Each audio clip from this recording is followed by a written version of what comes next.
The updated privacy policy issued by Facebook to some WhatsApp users has created panic and what appears to be a mass migration from the messaging app to other apps deemed to offer greater encryption of messages.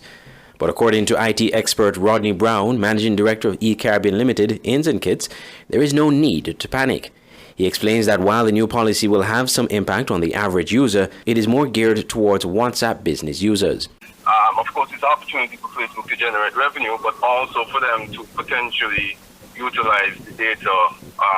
They claim that they'll be sticking to their usual arrangement regarding the data, but it's really up to the businesses to determine how they want to utilize the data. So it's a little bit open, and it's probably a moving policy in terms of it's going to be adjusted over time. So a short answer would be, in the immediate term, it's pretty much business as usual for the regular users of WhatsApp.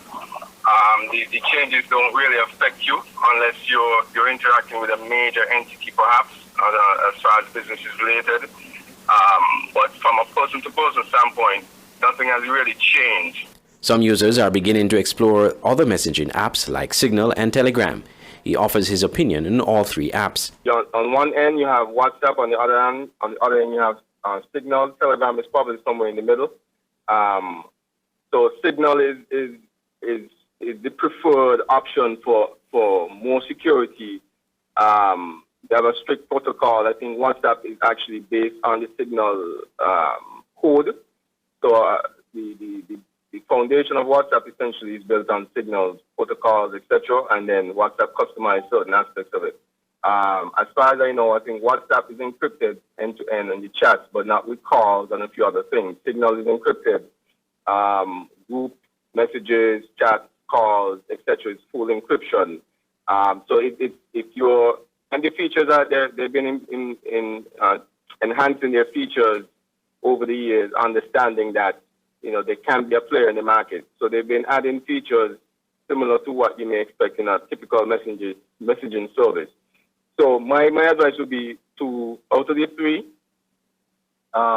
you tell your friends and family, consider using Signal. So the more persons are using that, then you become more likely to use it more often. Meanwhile, Mr. Brown noted that the reaction to the policy change by Facebook highlights that people may not have been attentive to what they sign on to when they use social media sites, but are probably becoming more concerned about protecting their privacy. It's just for you to know that you are the product at the end of the day, and you have to figure out how you feel about that.